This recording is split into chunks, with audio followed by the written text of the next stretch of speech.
Hello everyone. Hello hello hello hello प्यारे बच्चों। Hello, कैसे हो कैसे हो कैसे हो कैसे हो कैसे हो। हेलो बच्चों, हाउ आर यू। स्वागत है आप सभी का अपने इस प्यारे से चैनल के ऊपर। और आज हम करेंगे एक बहुत ही शानदार हमारे डीज की शुरुआत। लेकिन हमारे सेशन को शुरू करने से पहले बहुत जरूरी है अपने बारे में उन बच्चों को बताना जो कि शायद पहली बार इस चैनल के ऊपर मुझसे मिल रहे हैं, नए बच्चे हैं और हमारी इस 100 डेज नीट चैलेंज को वो लोग फॉलो करना चाहते हैं, राइट।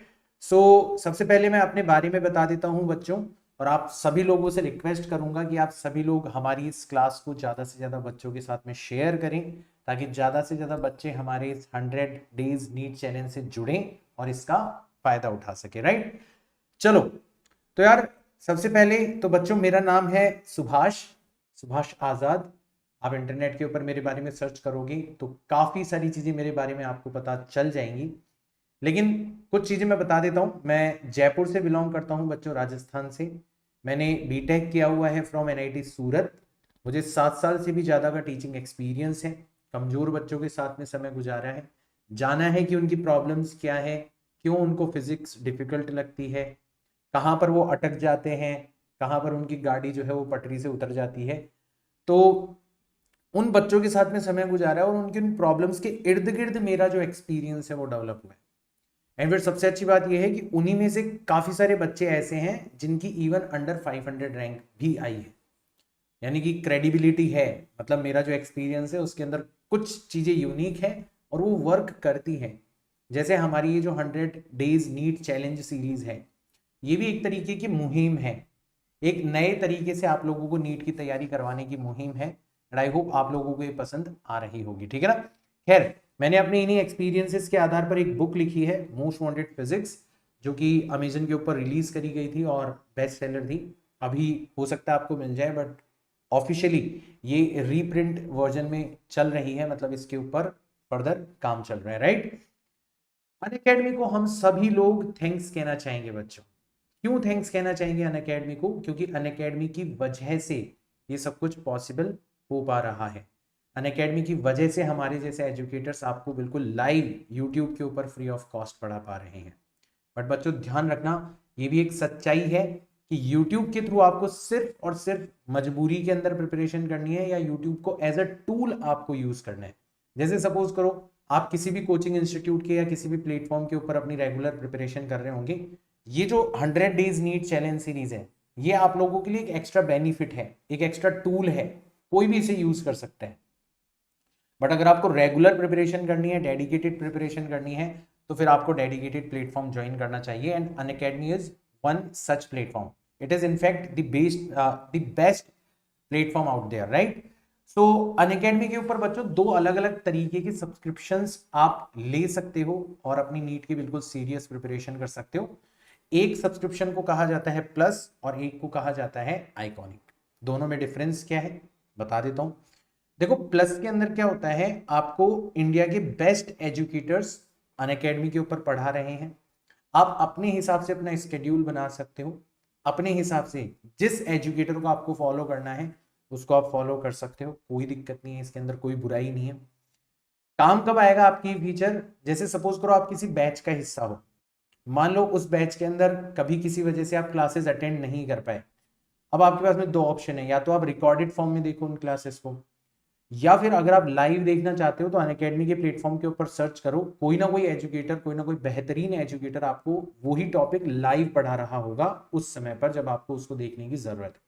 तो आप उसकी क्लास में जा सकते हो, उनकी क्लासेस में जाकर उस टॉपिक को बिल्कुल लाइव समझ सकते हो। तो ये सबसे बड़ा बेनिफिट है, राइट। इसलिए मैं कहता हूं कि अनअकैडमी के ऊपर मैक्सिमम यानी कि लगभग सारी ही क्लासेस जो हैं आप थ्रू आउट ईयर लाइव देख सकते हो। आपको रिकॉर्डेड देखने की जरूरत होगी नहीं, ऑल्दो रिकॉर्डेड फॉर्म में क्लासेस अवेलेबल रहती है। सारे टेस्ट लाइव होंगे, क्विजेस लाइव होंगे, सारा का सारा स्टडी मटेरियल आपको एक ही जगह पर मिल जाएगा। सभी पीडीएफ वगैरह सब कुछ अनअकैडमी लर्निंग ऐप के ऊपर मिल जाएगी। तो आपको बहुत बेनिफिट होने वाला है अगर आप प्लस सब्सक्रिप्शन को ज्वाइन कर लेते हो तो, राइट।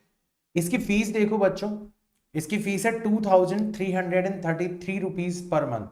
अगर आप 24 मंथ्स का सब्सक्रिप्शन ले रहे हो, कितना अफोर्डेबल है। वैसे नॉर्मली मैक्सिमम बच्चे 12 मंथ्स का सब्सक्रिप्शन लेते हैं, तो उसकी फीस पड़ेगी लगभग पर मंथ 3208 रुपीज। बहुत ज्यादा अफोर्डेबल, बट अगर आपको फिर भी लगता है कि यार अभी थोड़ा बहुत और पैसा बच जाए तो फायदा हो सकता है अपना, तो आप ये कोड अप्लाई कर सकते हो जो कि अनअकैडमी के द्वारा रिलीज किया गया है। इस कोड को अप्लाई करने पर आप आसानी से 10% का एक्स्ट्रा बेनिफिट और पा सकते हो। बट अगर किसी को लगता है कि सर मुझे फाइनेंशियल असिस्टेंस की रिक्वायरमेंट है, तो आप इस नंबर के ऊपर कॉल करो। इस नंबर के ऊपर जब आप अनअकैडमी से बात करोगे, आप सच में डिजर्विंग होंगे, सच में टैलेंटेड होंगे, तो अनअकैडमी के द्वारा आपको डेफिनेटली फाइनेंशियल असिस्टेंस प्रोवाइड करवाया जाएगा। तो इसकी जो कंप्लीट डिटेल्स है वो आपको फोन करके आसानी से पता चल जाएगी, राइट। वही बात करते हैं हमारे दूसरे टाइप ऑफ सब्सक्रिप्शन के बारे में, and it is known as iconic subscription. अब ये आइकॉनिक सब्सक्रिप्शन के अंदर क्या खास बात है, इसके अंदर प्लस के सारे फीचर्स अवेलेबल है। बहुत अच्छी बात है। 2 एक्स्ट्रा फीचर्स और हैं, और वो दोनों ऑफलाइन से उठाए गए हैं।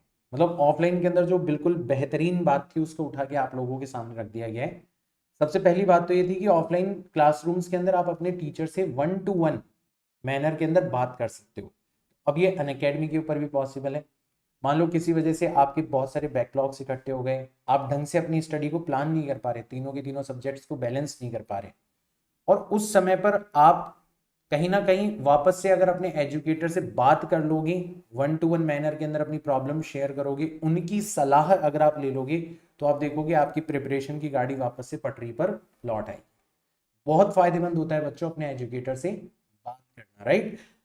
दूसरा फीचर क्या होगा बच्चों, इसके अंदर आपका जो स्टडी मटेरियल है ऐप के ऊपर तो अवेलेबल है ही, बट उसके अलावा प्रिंटेड फॉर्म में आपको आपके घर तक पहुंचाया जाए, और उस स्टडी मटेरियल को बेस्ट फैकल्टीज ने डिजाइन किया है, एंड इवन वो टॉपर्स के द्वारा रिव्यू किया गया, और उन्होंने बताया कि हाँ यार वाकई अनअकैडमी ने क्या शानदार नोट्स प्रिपेयर करवाए, राइट। इसका जो 12 मंथ का सब्सक्रिप्शन है बच्चों, वो आपको पड़ेगा 5417 रुपीज।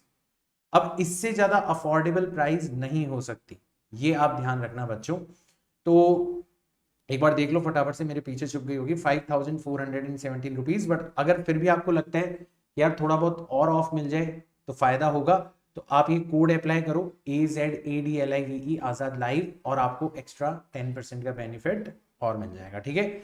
नोट्स के बारे में ऑलरेडी मैं बता चुका हूं बच्चों, सारे के सारे ब्रांडेड नोट्स जो हैं वो टॉप फैकल्टीज के द्वारा तैयार किए गए हैं, और टॉपर्स के द्वारा उनको रिव्यू किया गया है। तो आप कहीं भी उन्हें एक्सेस कर सकते हो, क्योंकि ऐप पर भी हैं और आपके पास में ऑफलाइन भी, राइट।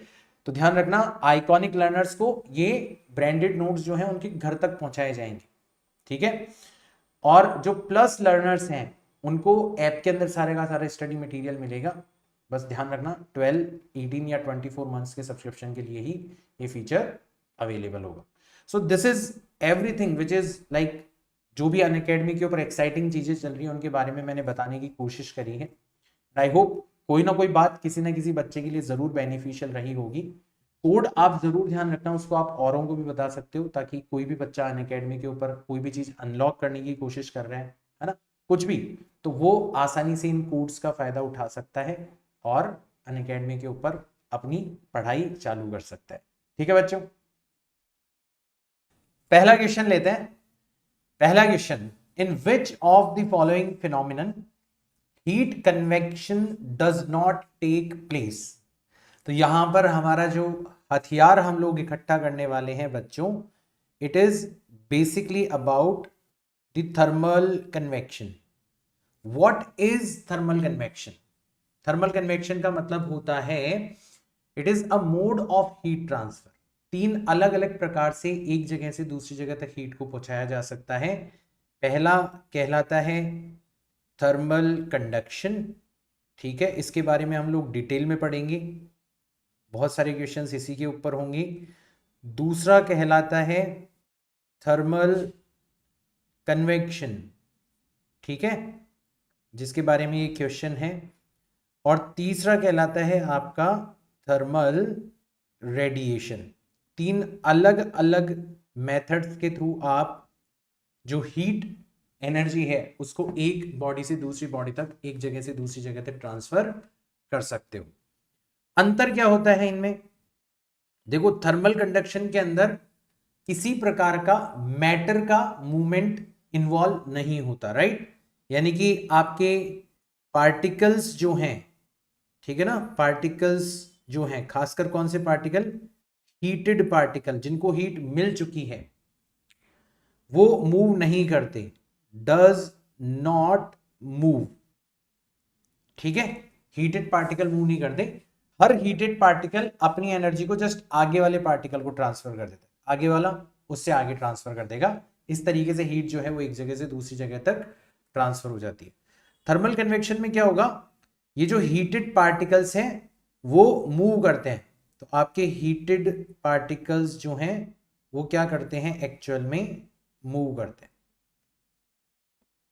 ठीक है, और थर्मल रेडिएशंस के अंदर तो इवन मीडियम की भी रिक्वायरमेंट नहीं होती, मीडियम के थ्रू भी हो सकता है बट मीडियम की रिक्वायरमेंट नहीं होती। थर्मल रेडिएशंस होती है बेसिकली हमारी इलेक्ट्रोमैग्नेटिक वेव्स, इनको मीडियम की रिक्वायरमेंट ही नहीं होती, मीडियम डज नॉट रिक्वायर। ठीक है, तो आई होप इन तीनों का क्लियर डिस्टिंक्शन आपको समझ में आ गया होगा। अब यहां पर हमसे बात करी जा रही है कि थर्मल कन्वेक्शन इनमें से किसके अंदर नहीं होता।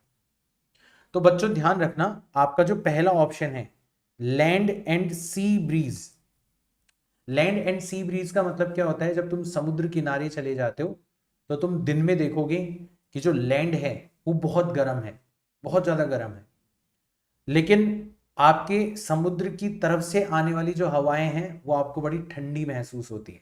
ऐसा क्यों होता है, क्योंकि लैंड के कांटेक्ट में जो हवा आती है वो भी एनर्जी को पाके क्या हो जाती है, गर्म हो जाती है। अगर हवा गर्म हो गई तो वो हल्की हो जाएगी, हल्की हो जाएगी तो वो पानी की तरफ फ्लो करने लगेगी, और पानी के ऊपर या पानी के आसपास वाली जो ठंडी हवा है वो उस वैक्यूम को फिल करने के लिए लैंड की तरफ आने लगेगी। इसको अपन बोलते हैं सी ब्रीज। दिन में ऐसा होता है, रात में देखोगे तो रात में बिल्कुल उल्टा काम हो जाएगा। तो यहां पे तुम देख रहे हो कि एक्चुअल में हीट जो है वो लैंड से एयर के पार्टिकल के पास में जा रही है, एयर के पार्टिकल एक जगह से दूसरी जगह पर मूव कर रहे हैं, और फिर वहां से एयर पार्टिकल यहां पर आ रहे हैं, और इस तरीके से हीट का एक साइकिल आपका बना हुआ है। क्योंकि एक्चुअल में पार्टिकल की मोशन इन्वॉल्व है लैंड एंड सी ब्रीज के अंदर, इसका मतलब ये तो आपका थर्मल कन्वेक्शन के ऊपर बेस्ड फिनोमिना है। अगर अपन बात करें बॉइलिंग ऑफ वाटर के बारे में, तो जब तुम पानी को गर्म करते हो तो सबसे पहले जो पैंदे के आसपास वाला पानी होता है उसको हीट मिलती है। वो पार्टिकल्स जैसे ही गर्म होते हैं डेंसिटी आपकी कम हो जाती है और पानी आपका हल्का हो जाता है रिलेटिवली जो रेस्ट ऑफ द वाटर है उसके कंपैरिजन में। तो जो रेस्ट ऑफ द वाटर है वो हल्का सा भारी होने की वजह से नीचे की तरफ आने लगता है, और जो गर्म हो चुका है पानी वो हल्का होने की वजह से ऊपर जाने लगता है। तो इस तरीके से जो ठंडा पानी है वो नीचे आ रहा है, गर्म हो रहा है, हीट को पाकर ऊपर चला जा रहा है, और एक पूरा का पूरा साइकिल चल जाता है। इसके अंदर भी आप देख रहे हो कि पार्टिकल्स हीट को पाकर एक जगह से दूसरी जगह तक मूव कर रहे हैं, तो यहां पर भी आपका थर्मल कन्वेक्शन इन्वॉल्व है। Heating of glass surface due to filament of bulb.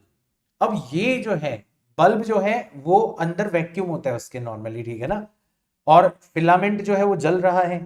अब उस फिलामेंट के जलने से बीच में कोई मीडियम तो है नहीं, ग्लास की सरफेस गर्म हो जा रही है, कोई मीडियम नहीं है, कोई पार्टिकल्स नहीं है, तो डेफिनेटली ये काम किसके बेसिस पर हो रहा है, थर्मल रेडिएशन के बेसिस पे हो रहा है। तो ये वाला ऑप्शन हमें टिक करना है कि भाई साहब इसके अंदर थर्मल रेडिएशन होगा, ना कि थर्मल कन्वेक्शन, राइट। बाकी जो तीनों ऑप्शंस हैं, एयर अराउंड फर्नेस, आप किसी फर्नेस के पास में जाके खड़े हो जाओ तो वहां से जो हवा बाहर निकल रही होती है वो तुम्हें गर्म महसूस होती है, तो ये भी बेसिकली किसका एग्जाम्पल हो गया, थर्मल कन्वेक्शन का एग्जाम्पल हो गया। तो ये तीनों एग्जाम्पल थर्मल कन्वेक्शन के एग्जाम्पल हैं, पहला, दूसरा और तीसरा। और ये जो ऑप्शन नंबर 3 है ये थर्मल रेडिएशन का एग्जाम्पल है। हमसे पूछा गया था does not take place, does not take place का मतलब है कि आपका ऑप्शन नंबर 3 जो है उसके अंदर कन्वेक्शन नहीं होगा, हमें एग्जाम के अंदर यही टिक कर गया। तो ये पहला हथियार हो गया कि there are 3 modes of thermal, there are 3 modes of heat transfer. ठीक है, ठीक है, चलो आगे चलते हैं। नेक्स्ट क्वेश्चन पूछा गया है हमसे, material used in the manufacture of cooker must have, ठीक है, coefficient of thermal conductivity and specific heat of material. ये दोनों ही मटेरियल की कैरेक्टरिस्टिक प्रॉपर्टी है। तो यहां पर जो हथियार हमारा इकट्ठा हो रहा है बच्चों, वो बेसिकली इन दोनों का मकसद आपको समझ में आएगा कि दोनों का मतलब क्या होता है। ठीक है, के जिसको अपन कहते हैं coefficient of thermal conductivity, thermal conductivity. ठीक है, अब ये किस चीज को इंडिकेट करता है? ये इस बात को इंडिकेट करता है कि how well a material conducts heat through it, conducts heat through it।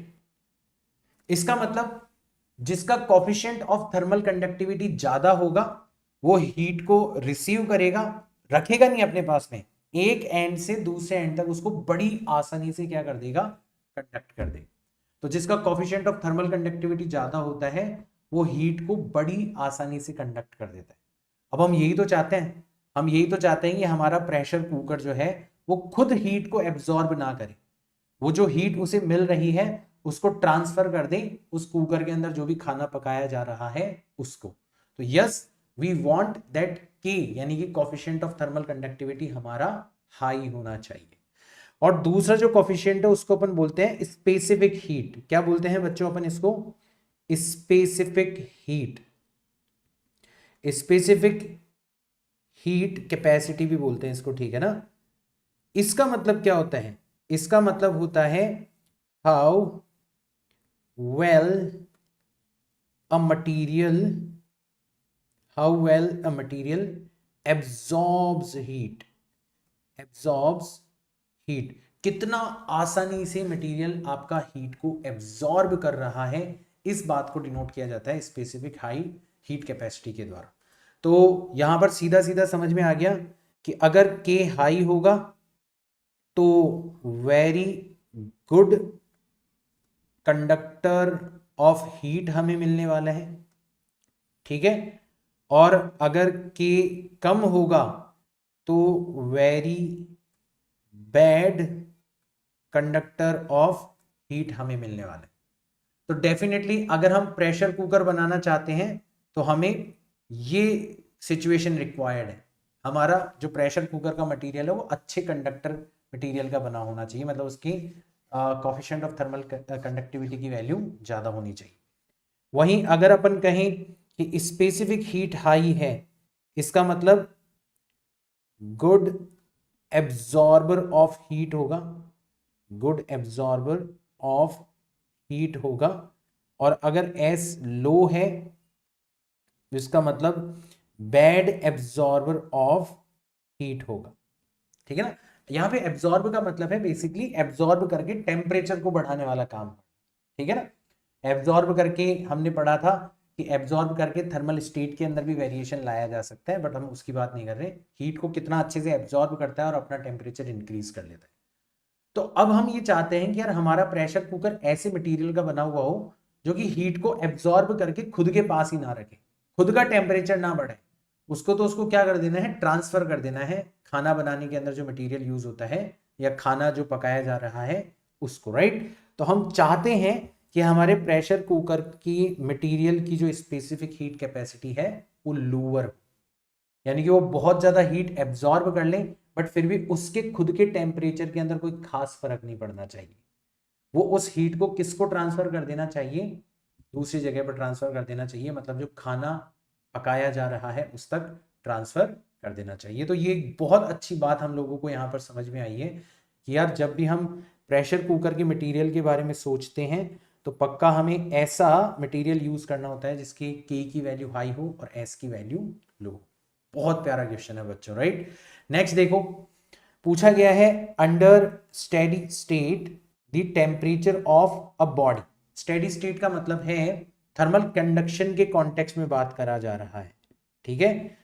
Steady state का मतलब है कि किस कॉन्टेक्स्ट के अंदर बात करी जा रही है, थर्मल कंडक्शन। तो ये मान लो एक रॉड है। ठीक है? ये एक रॉड है, ये हायर टेम्परेचर पर है एंड और ये लोअर टेम्परेचर पर। तो आपको हीट फ्लो होता हुआ नजर आएगा हायर टेम्परेचर से लोअर टेम्परेचर की तरफ। इसी को अपन बोलते हैं थर्मल कंडक्शन। मैंने बताया था पार्टिकल्स मूव नहीं करते, पार्टिकल अपनी जगह पर रहते हैं। जैसे अगर मान लो अपन ये वाली स्ट्रिप उठा लेते हैं, ठीक है, ये वाली स्ट्रिप के अंदर जितने भी पार्टिकल है वो अपनी जगह पर रहेंगे, वो पीछे वाले पोर्शन से हीट को एब्जॉर्ब करेंगे, ठीक है ना। अब खुद नहीं रखेंगे, खुद नहीं रखेंगे। अगर खुद ही एब्जॉर्ब करके हीट को रखते चले जाएंगे तो आपको टेम्परेचर बढ़ता हुआ नजर आएगा। नहीं, इनका टेम्परेचर कांस्टेंट रहता है। क्यों? क्योंकि जितनी हीट ये एब्जॉर्ब करते हैं उतनी ही हीट ये आगे ट्रांसफर कर देते हैं। अगर इन्होंने Q amount of heat absorb करी है तो Q अमाउंट ऑफ हीट ही आगे क्या कर दी, कंडक्ट कर दी। तो इनका खुद का जो टेम्परेचर होता है वो क्या बना रहता है, कांस्टेंट बना रहता है। हाँ, ऑब्वियसली ये जो टेम्परेचर होगा ये लोअर देन TH होगा, ठीक है। जो हॉट एंड है उसके कंपैरिजन में थोड़ा थोड़ा जैसे जैसे दूर जाते जाओगे ठंडा होता चला जाएगा, and definitely it will be greater than, ठीक है, कोल्ड एंड। तो हर पॉइंट का टेम्परेचर अलग अलग हो सकता है, बट टेम्परेचर जो भी होगा वो समय के साथ में क्या रहेगा, कांस्टेंट रहेगा। तो ये हथियार है बच्चों, हथियार है बच्चों, ध्यान रखना। In steady state, in steady state of thermal conduction, of thermal conduction, आप ध्यान रखना बच्चों, temperature at different points is different. अलग अलग पॉइंट्स के ऊपर अलग अलग टेम्परेचर होगा, ये हमें पता पड़ गया है ना। But it will remain constant, but it will remain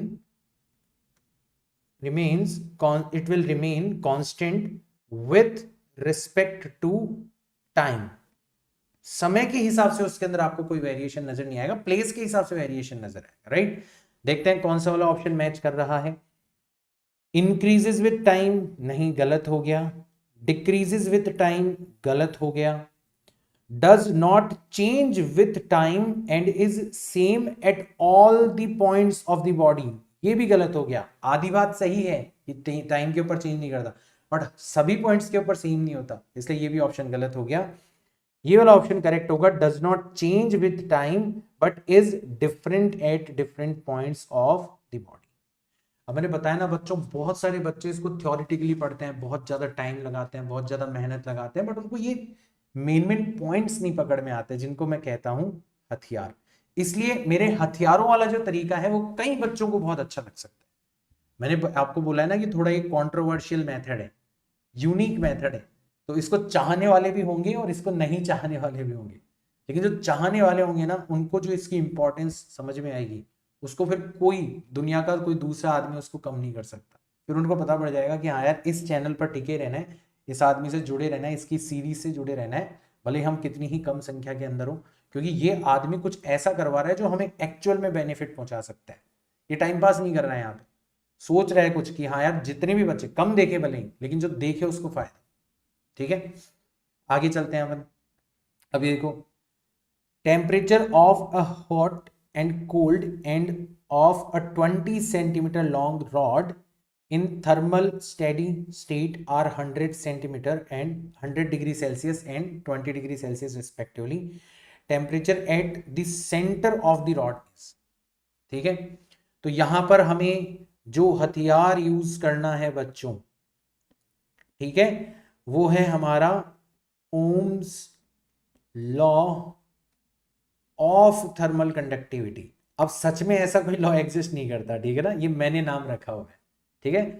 thermal conduction क्यों रखा हुआ है भाई मैंने ये नाम, क्या फायदा है इस नाम को रखने का, ताकि आप बच्चों को याद करने के अंदर आसानी, ठीक है।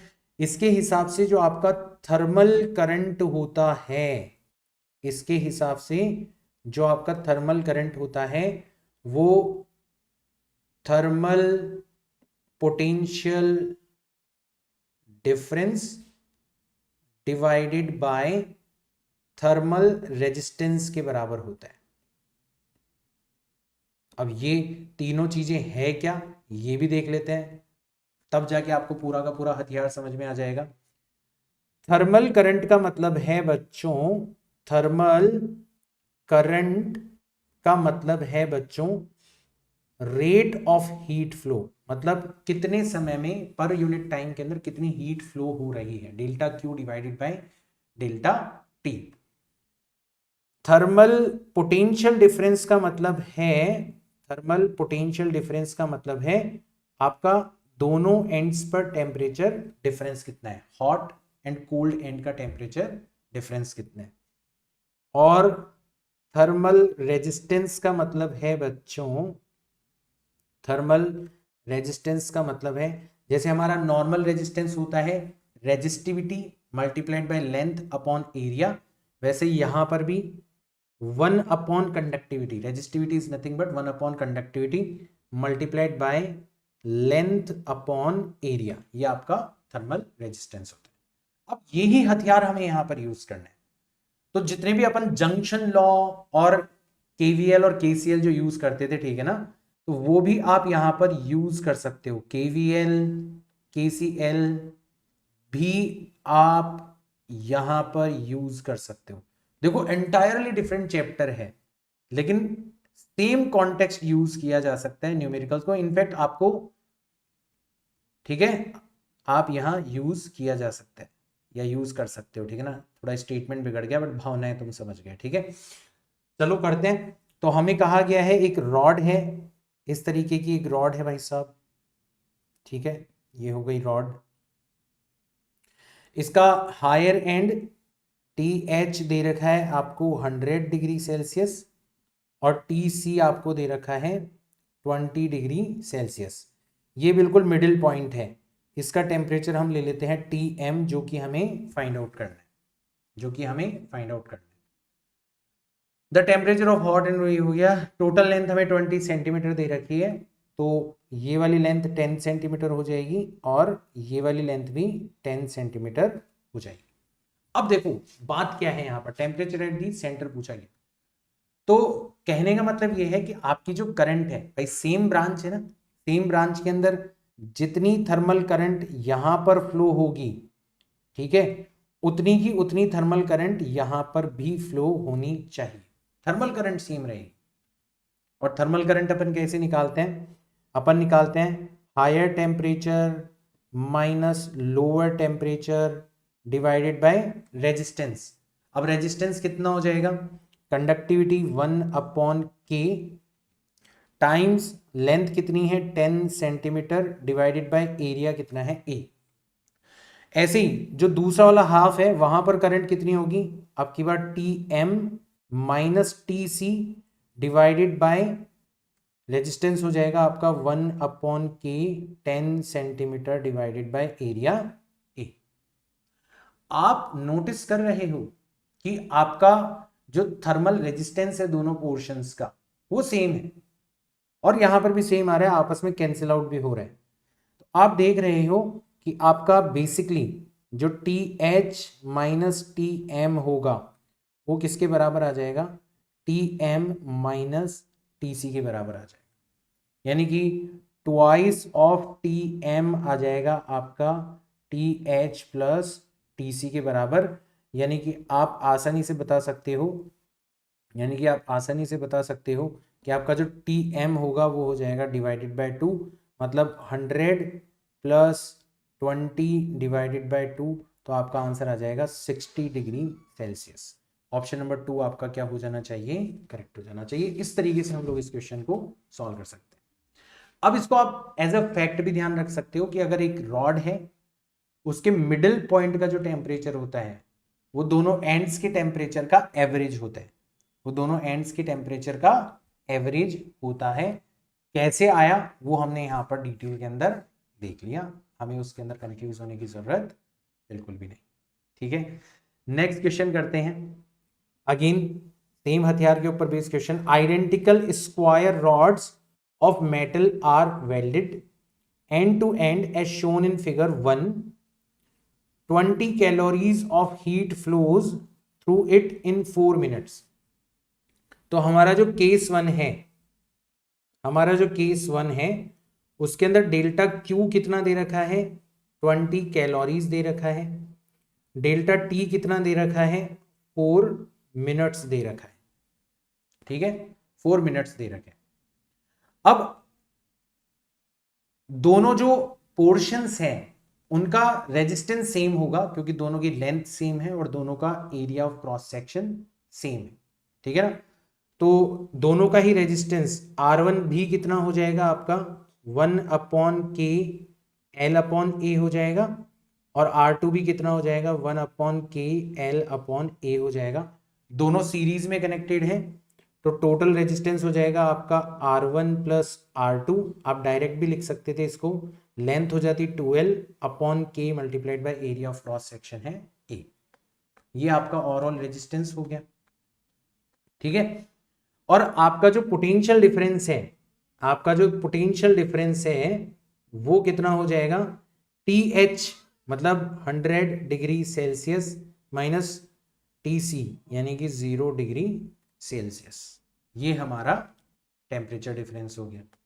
तो एक इक्वेशन यहां से बनेगी, कैसी इक्वेशन बनेगी आपकी, delta Q divided by delta T, यही तो था हमारा हथियार, 100 degree Celsius minus 0 degree Celsius divided by जो भी रेजिस्टेंस होगा ट्वाइस ऑफ L/KA।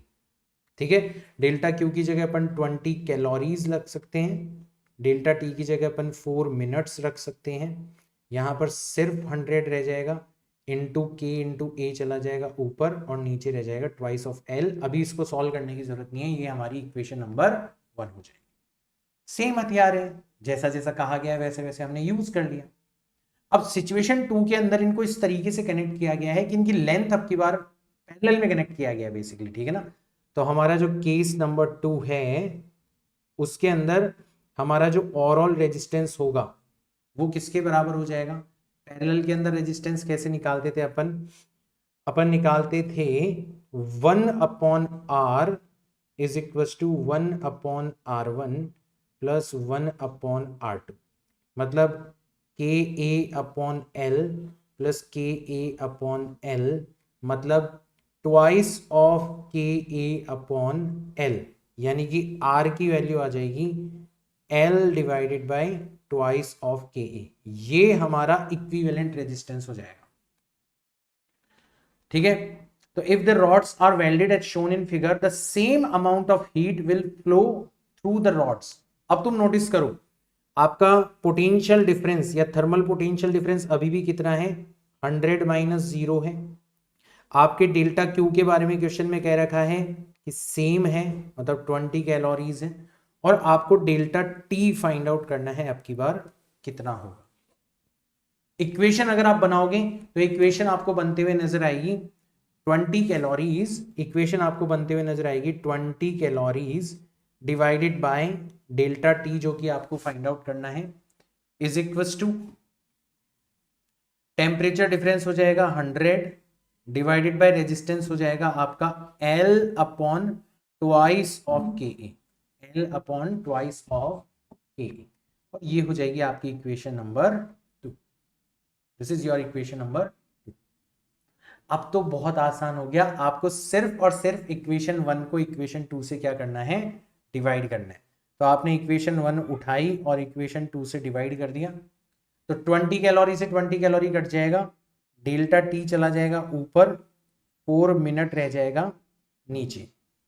इधर की तरफ देखोगे तो 100 KA divided by twice of L, और ये उल्टा हो जाएगा तो L तो रह जाएगा, सॉरी यहां पर L तो चला जाएगा ऊपर और 100 टाइम्स 2KA रह जाएगा नीचे।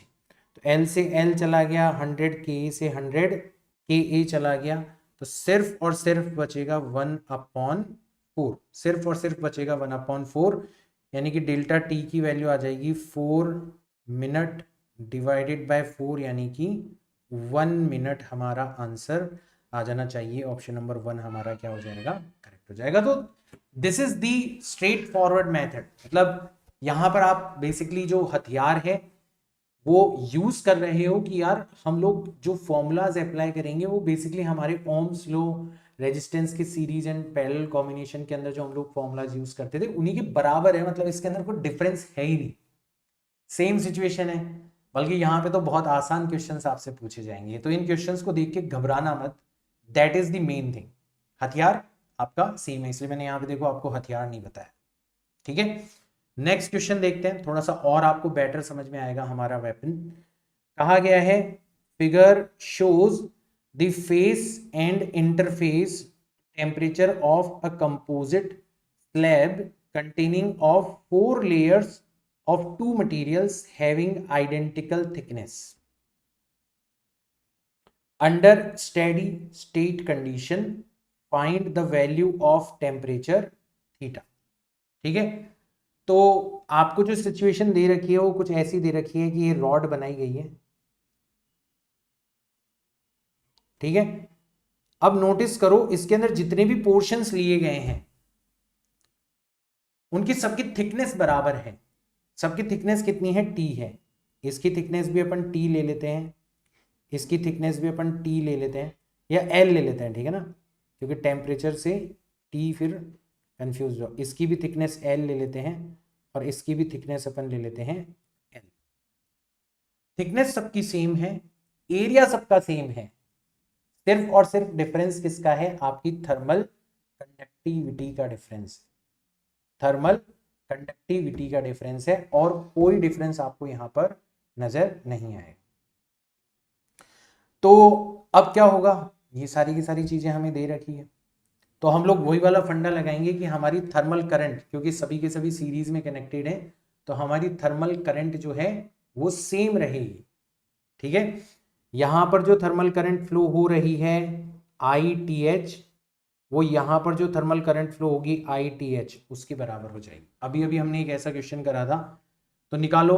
तो एक जगह हायर टेम्परेचर 10 डिग्री सेल्सियस है, लोअर टेम्परेचर थीटा है, डिवाइडेड बाय रेजिस्टेंस कितना हो जाएगा, 1 अपॉन कंडक्टिविटी है 2K मल्टीप्लाइड बाय लेंथ है L डिवाइडेड बाय एरिया हो गया A।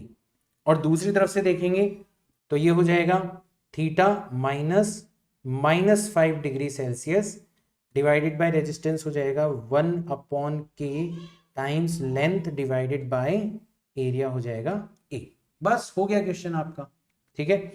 देखो L से L चला गया, K से K चला गया, A से A चला जाएगा, 2 ऊपर चला जाएगा, तो ये हो जाएगा 20 degree Celsius minus twice of theta is equal to theta plus 5 degree Celsius, यानी कि 3 टाइम्स थीटा जो हो जाएगा वो जाएगा 20 degree Celsius minus 5 degree Celsius, मतलब 15 डिग्री सेल्सियस।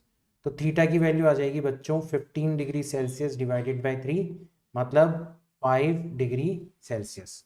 ये हमारा ऑप्शन होगा, ऑप्शन नंबर 1 हमारा क्या हो जाएगा, करेक्ट हो जाएगा। एक और थोड़ी सी जो स्मार्ट अप्रोच है, जो कि मतलब अपन पेपर अटेम्प्ट करते टाइम पर यूज करते हैं, स्ट्रीट स्मार्टनेस जो अपन यूज कर सकते हैं, वो ये है कि हमारा जो टेम्परेचर है वो गिरता चला जा रहा है, ठीक है ना। तो 10 डिग्री सेल्सियस से ज्यादा टेम्परेचर नहीं हो सकता हमारा, 10 डिग्री सेल्सियस से ज्यादा टेम्परेचर नहीं हो सकता, थर्मल करंट E की डायरेक्शन में फ्लो होगी। तो आप नोटिस करोगे कि यहां पर हमारा ऑप्शन नंबर 2 और ऑप्शन नंबर 4 ये करेक्ट हो ही नहीं सकते, हो ही नहीं सकते, ठीक है, क्योंकि डेफिनेटली हमारा टेम्परेचर 10 डिग्री सेल्सियस से कम होना चाहिए। अच्छा, हमारा टेम्परेचर -5 डिग्री सेल्सियस से ज्यादा होना चाहिए, -2 हो सकता है, -3 हो सकता है, ज्यादा होना चाहिए, यानी कि ये वाला ऑप्शन भी करेक्ट नहीं हो सकता, क्योंकि इसमें टेम्परेचर -15 डिग्री सेल्सियस दे रहा है।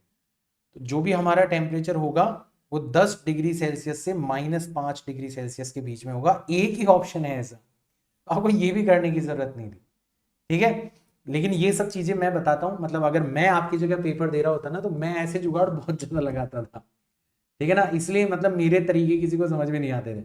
अब मैं टीचर बन गया हूँ, आपको सिखाना होता है तो आपको पूरा प्रॉपर मेथड भी बताना होता है, वरना मैं कभी ना करूँ इस मेथड से तो हमेशा ऐसे जुगाड़ लगाऊं पहले, ठीक है ना। चलो आगे चलते हैं, नेक्स्ट क्वेश्चन देखते हैं।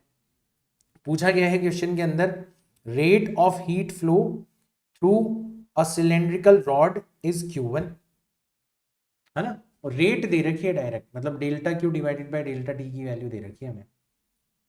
Temperatures of ends of rod are T1 and T2, तो थर्मल पोटेंशियल डिफरेंस भी हम लोग निकाल लेंगे। If all the linear dimensions of the rod becomes double, then the temperature difference remains same, ठीक है। its rate of heat flow is Q2, then अब linear dimensions का मतलब क्या हो गया कि जो आपकी रॉड है उसकी लेंथ आपने कर दी डबल। थोड़ा सा कंफ्यूजिंग क्वेश्चन है, तो पहले इसके अपन फर्स्ट इंटरप्रिटेशन के ऊपर चलते हैं। लेंथ हो जाएगी डबल, और जो आपका एरिया ऑफ क्रॉस सेक्शन है, एरिया के अंदर जो लीनियर डायमेंशन होती है वो है रेडियस, तो रेडियस भी हो जाएगी आपकी डबल। रेडियस डबल हो जाएगी, इसका मतलब आपका एरिया हो जाएगा 4, ठीक है ना।